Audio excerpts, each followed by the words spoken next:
चलिए तो हम आगे बढ़ते हैं। हम आ गए थे क्लासिफिकेशन ऑफ कोलाइडल सॉल्यूशन के अंदर या कोलाइड्स के क्लासिफिकेशन में।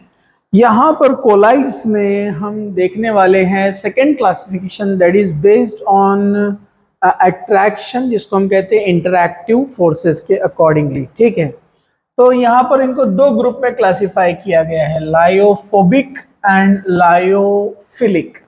तो ये टर्म तो आप ऑलरेडी जानते हैं। Phobic it represents to hating, okay, hating या repelling, and philic means loving means attracting. ये टर्म हम पहले से जानते हैं। ठीक है, तो अगर डिस्पर्शन फेज और डिस्पर्शन मीडियम मैंने आपको बताया, जो डिस्पर्शन मीडियम होता है, जो लिक्विड या जो भी गैस है, जो भी सॉलिड रहेगा, जो मेजर क्वांटिटी में है, अगर डिस्पर्शन फेज उसको अट्रैक्ट करता है, उसको लव करता है, इंटरैक्ट करता है इजीली, इसको कहते हैं लायोफिलिक टाइप ऑफ कोलाइड।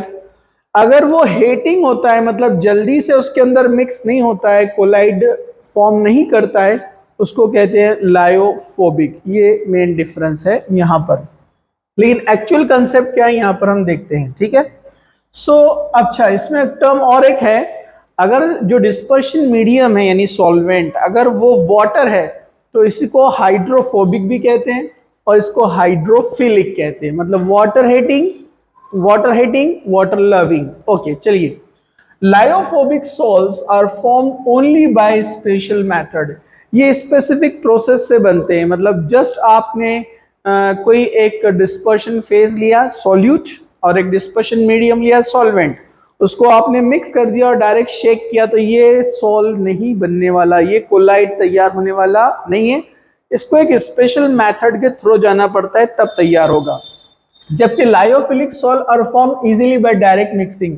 जबकि लायोफिलिक क्या रहते हैं, अगर आपने सॉल्वेंट में डायरेक्ट डाल दिया कोई सॉल्यूट, जैसे डिस्पर्शन फेज और डिस्पर्शन मीडियम, और उसको आपने जस्ट शेक किया, तो सोल्यूशन मतलब सॉल्व तैयार हो जाएगा। It is called lyophilic, easily attract होता है सॉल्वेंट से यानी डिस्पर्शन मीडियम से। दे आर इरिवर्सिबल, डेफिनेटली जब एक स्पेशल मेथड के थ्रू जब ये बनेगा तो यहां पर ये प्रोसेस रिवर्स नहीं हो सकता है, वापस से नहीं बन जाएगा। जैसे लायोफिलिक में दे आर रिवर्सिबल। जैसे फॉर एग्जांपल आपने कोलाइडल सॉल्यूशन तैयार किया, एक जेल तैयार किया, या एक जिलेटिन आपने तैयार किया, या गम आपने तैयार किया, तो इसको अगर आपने इवोपरेशन किया तो इसमें से सॉल्वेंट उड़ जाएगा, यानी डिस्पर्शन मीडियम उड़ गया। नाउ अब कोगुलेट हो गया, मतलब वो आपको जो डिस्पर्शन फेज था एक जगह सॉलिड या जो भी फॉर्म में, वो एक जगह जमा हो गया, और जो सॉल्वेंट था यानी जो डिस्पर्शन मीडियम था वो उड़ गया इवोपरेशन से। वापस से आप उसको डालेंगे अंदर डिस्पर्शन मीडियम को, फिर से कोलाइड तैयार हो जाएगा। ठीक है, सॉल्व तैयार हो गया, मतलब रिवर्सिबल। तो ये रिवर्सिबल है, ये इरिवर्सिबल है। दूसरा, these are unstable and hence required traces of stabiliser. They are unstable, मतलब यहां पर ये जो सॉल्व हम तैयार करेंगे, कोलाइड्स हम तैयार करेंगे, दे आर नॉट स्टेबल, ये इजीली डिस्पर्स हो जाते हैं। तो इसमें क्या डालना पड़ता है, कुछ स्टेबलाइजर, कुछ ऐसे केमिकल इसमें डालना पड़ता है जो इसको मेंटेन करे, स्टेबलाइज करे, वरना इसकी प्रॉपर्टीज स्लोली लॉस होते जाती है। These are the self stabiliser, ये अपने आप को सेल्फ स्टेबलाइज करते हैं, no need of stabiliser. The addition of a small amount of electrolyte cause precipitation or coagulation of the lyophobic salt। अगर थोड़ा सा अमाउंट कोई इलेक्ट्रोलाइट जिसमें प्लस माइनस आयन तैयार होते हैं, अगर आप इसमें डाल देंगे तो इसमें प्रेसिपिटेशन यानी जो डिस्पर्शन फेज है एक जगह आना शुरू हो जाएगा, कोगुलेशन स्टार्ट हो जाएगा। ठीक है, okay. The addition of large amount of electrolyte cause precipitation or coagulation of the lyophilic। Lyophilic में बहुत ज्यादा अमाउंट में आपको डालना पड़ेगा इलेक्ट्रोलाइट, तब इसमें कोगुलेशन होगा यानी प्रेसिपिटेशन, मतलब aggregation of molecules. Okay, the viscosity of lyophobic sol is nearly the same as the dispersion medium. जो डिस्पर्शन मीडियम होता है यानी जो हम ऐड कर रहे हैं, तो उसका विस्कोसिटी लायोफोबिक सॉल्ट के नियरली क्या होता है, सेम। मतलब dispersion medium as a whole lyophobic sol as a nearly same viscosity दोनों रखते हैं आपस में। ठीक है, मतलब गाढ़ा रहेगा कंपैरेटिवली।